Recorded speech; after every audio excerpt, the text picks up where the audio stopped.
So now we will start with Module 2 version V2. So Module 2 talked about core Azure services. We had covered Lesson 1, the learning objectives in the core Azure architectural components.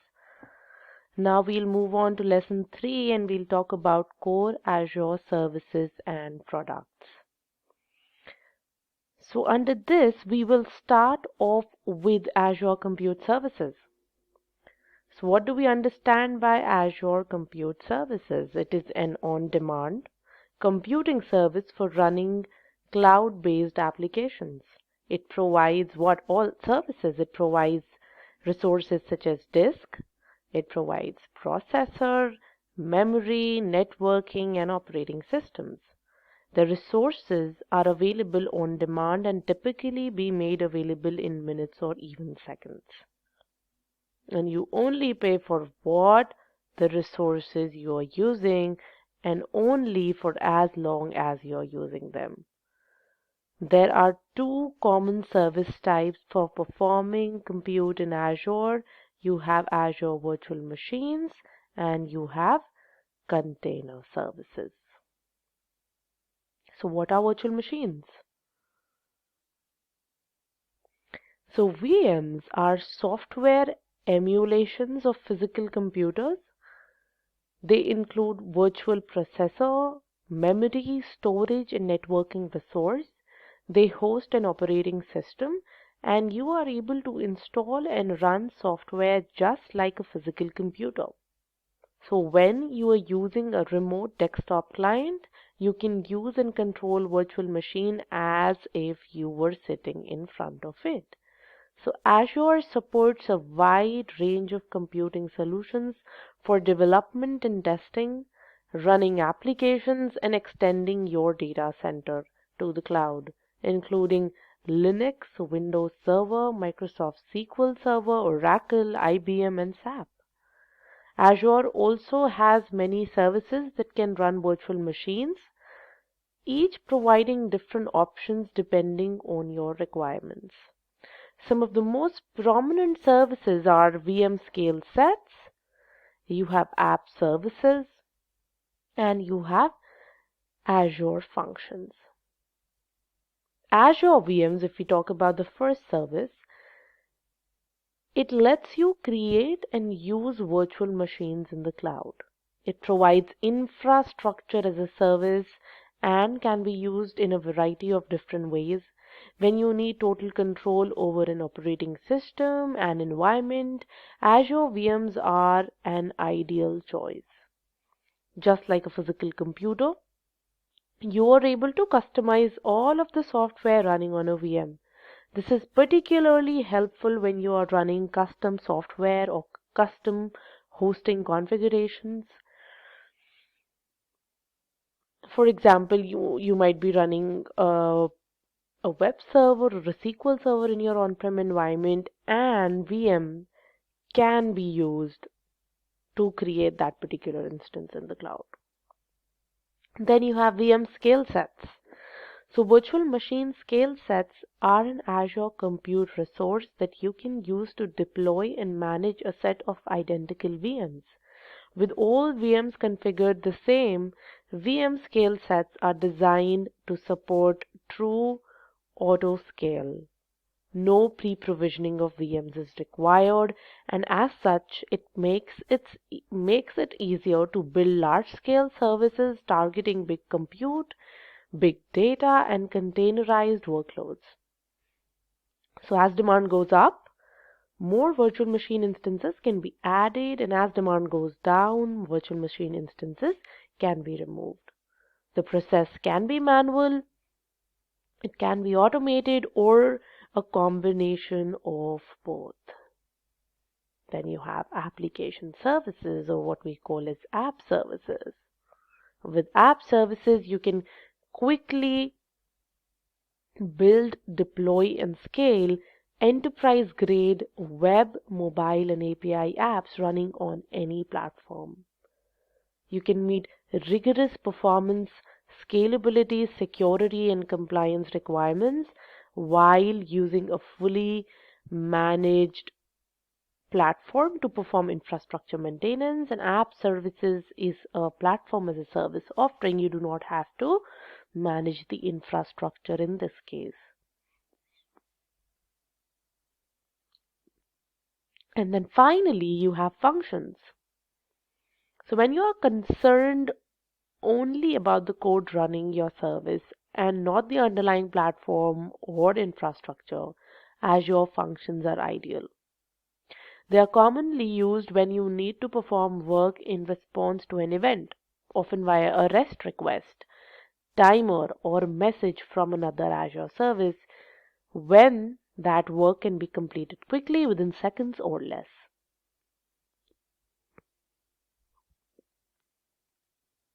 Apart from that, what are Azure containers? There's a container service as well. So containers are a virtualization environment. However, unlike VM, they do not include an operating system. Instead, they reference the operating system of the host environment that runs the container. Containers are meant to be lightweight and are designed to be created, scaled out, and stopped dynamically. This allows you to respond to changes on demand and quickly restart in case of a crash or hardware interruption.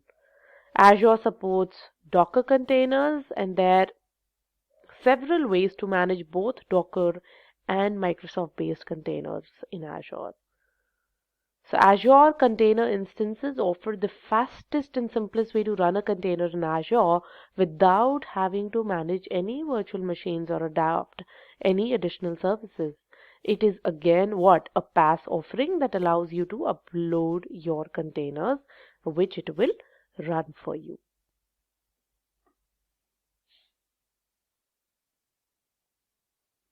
Then you have Azure Kubernetes Service. So the task of automating and managing a large number of containers and how they interact is known as orchestration. Azure Kubernetes Service, or AKS, is a complete orchestration service for containers with distributed architectures and large volumes of containers. So these are some of the services which comes under Azure Compute Services. We have Azure Virtual Machines, you have VM scale sets, you have app services, you have functions, you have Azure containers. Now let's go ahead and see a demo on how we can create a virtual machine. So in this walkthrough, we will create a VM in Azure via the Azure Portal and configure it as a web server and connect to the web server over the internet. We can easily do it on our own. I would suggest each one of you to first go and sign up for a free trial on Azure and start creating your own virtual machine. Now we are going to shift to the Azure portal and see how we can create a VM. So this is the Azure portal. To go to the Azure portal, you browse to portal.azure.com and you choose to create a resource.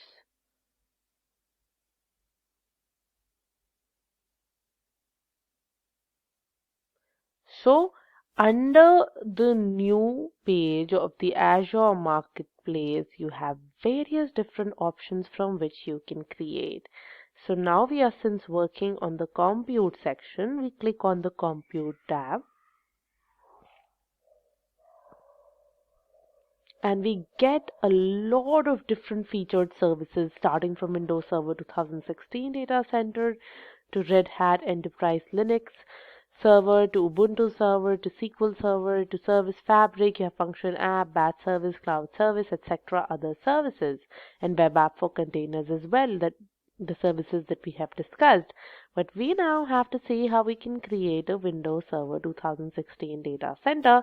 Other than that, if you want to see other different types of operating systems which are available for you to deploy, you can click on See All button to do that.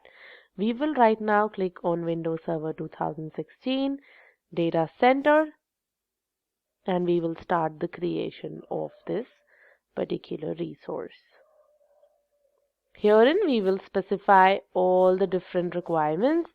So you will specify the subscription type, you will specify the resource group. If there is no existing resource group, you will create a new one. So just give a name.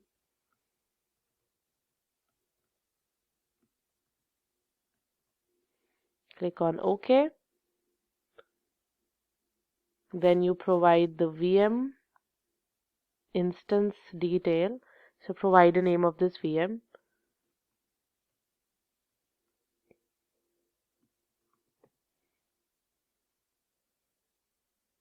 Then you can provide the region where you would want to deploy this particular machine. Then you provide, if you want, you can create an availability zone or a set that we have just discussed in module 2 version 1. If you want to create an availability set, it will ask you to select the number of update domains and fall domains. If you want to create an availability zone, you will have to specify how many zones would you want this particular instance to be divided into within that particular region. Or you can go for an option which is no infrastructure redundancy required. Then you select the image type. You have different types of images. We have selected Windows Server 2016.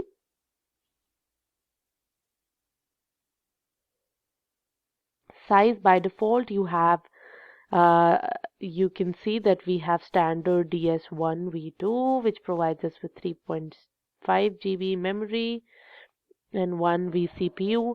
If you want, you can change the size as well. You click on change size, you get the different sizes for your VM. Now you can specify if it should be under the small range, it should be which generation, it should be which family, it should be premium disk. Do you want it to be supported or not? So you can specify these details. So should it be general purpose? Do you want it to be GPU oriented? Do you want it to be high performance compute or any other different details? Then do you want to have a current generation option or a previous generation option, or the size that you would want to specify? After you have done that, you can click on the select button and your size will be visible here. After that, you provide the local administrator account username and password.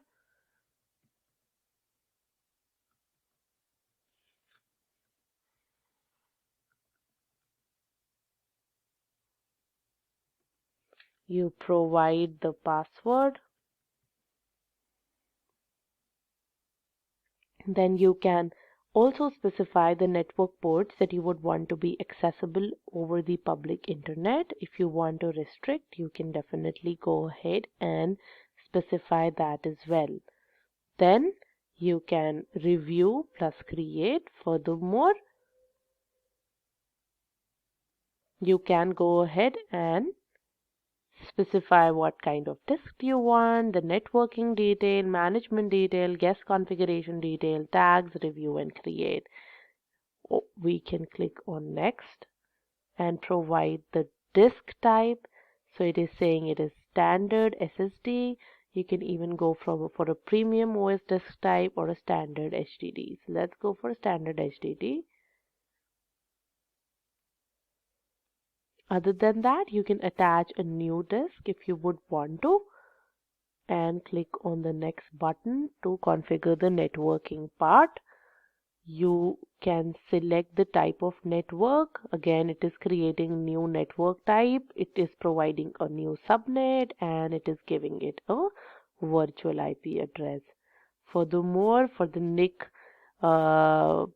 configuration, you have selected as by default basic, and furthermore for public inbound ports you can have selected ports, or you select as the by default none option. Click on the next management button and you can specify if you would want to enable configure monitoring and management options for your VM. If you want to monitor the boot diagnostics, OS guest diagnostics, And where would you want to store that? So you can create another storage account to store these data. Then if you would want your system assigned managed identity to be activated, you can do that. If you want to enable auto shutdown, you also have that provision. If you want to enable backup of your disk, you also have that particular option. You can click on next. Then you get the guest configurations. So you can add any extension that you want to. If, for example, you would want to add an extra security layer, or for example, semantic endpoint protection, you can go ahead and do that.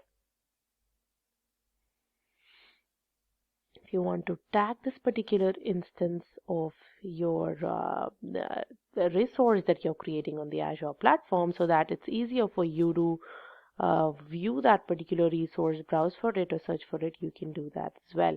Furthermore, the final button that you click is review and create, so that it starts the creation of your virtual machine.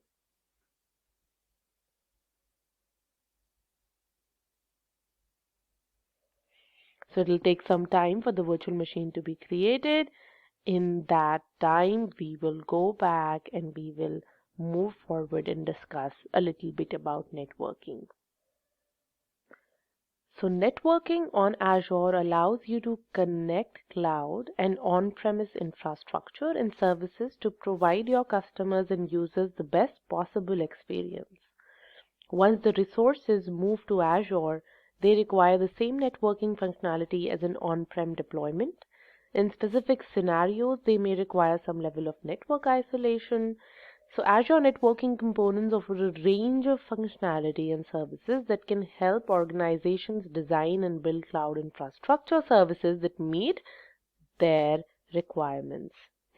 Some of the most common networking service types in Azure are, as you can see on this particular slide. So starting with Azure Virtual Network, it enables many types of Azure resources such as Azure Virtual Machine to securely communicate with each other. The Internet or an on-prem network. A virtual network is scoped to a single region. However, multiple virtual networks from different regions can be connected together using virtual network peering.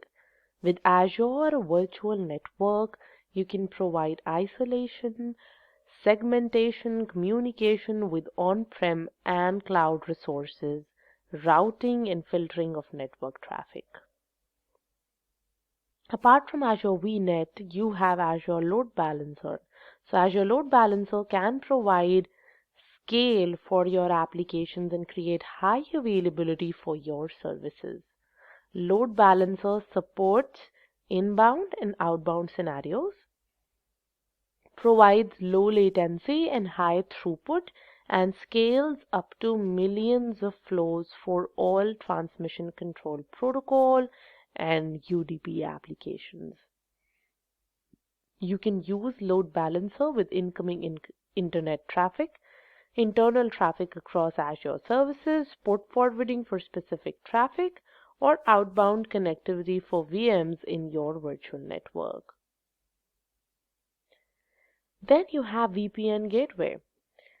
It can also be referred to as virtual network gateway, but a VPN gateway is a specific type of virtual network gateway that is used to send encrypted traffic between Azure Virtual Network and an on-prem location over the public internet. It provides a more secure connection from an on-prem to Azure over the internet. Then you have Azure Application Gateway. So Azure Application Gateway is a web traffic load balancer that enables you to manage traffic to your web application. It is the connection through which users connect to your application. With Application Gateway, you can route traffic based on source IP address and port to a destination IP address and a port.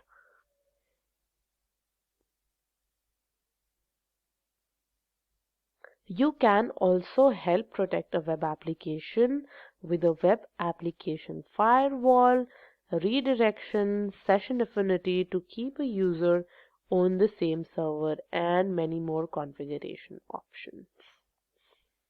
And there are multiple different instances of different types of applications within the Azure Network Services as well. But these are some of the most common types that we are discussing in the Azure Fundamentals. So the final in this one is again Content Delivery Network, which is a distributed network of servers that can efficiently deliver web content to users. It is a way to get content to users in their local region to minimize latency. CDN can be hosted in Azure or any other location. You can cache content at strategically placed physical nodes across the world and provide better performance to end users. Typical usage scenarios include web applications containing multimedia content, a product launch event in a particular region, or any event where you expect a high bandwidth requirement in a region. So these are some of the Azure network services. You have Azure VNet, you have Azure Load Balancer, VPN Gateway, Azure Application Gateway, and Content Delivery Network. Now again, we go back to the Azure portal and we see how we can create our virtual network on Azure. So to create an Azure virtual network, you again browse to the Azure portal, that is portal.azure.com, and you click on Create a Resource. You click on Networking, and under Networking, you click on Virtual Network.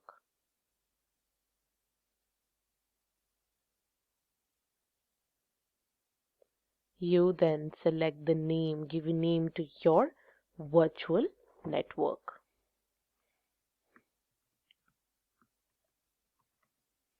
Give the address space. So now this address space should work how? It should specify the 3 different types of publicly acceptable private ranges. So you have the option of selecting from 10.x.x.x, you have 192.168.x.x, and you would then have 172 range. So you can go ahead and select 10.0.0.0 slash 23. So it is giving you 512 addresses. Now the subscription type, you select, and then if you have an existing resource group that you have created earlier, you can use that, or you can create a new resource group. Then you specify the location, you specify the subnet name, and then you specify the address range for subnet.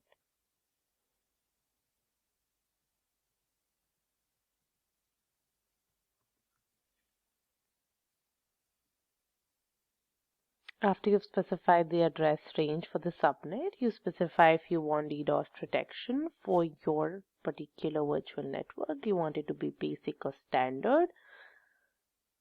So basically it is integrated into the Azure platform by default at no additional cost, and it is a premium paid service that offers enhanced DDoS mitigation capabilities via adaptive tuning, attack notification, and telemetry to protect against impacts of a DDoS attack for all protected resources within this virtual network. Furthermore, if you want to enable firewall, you can even do that.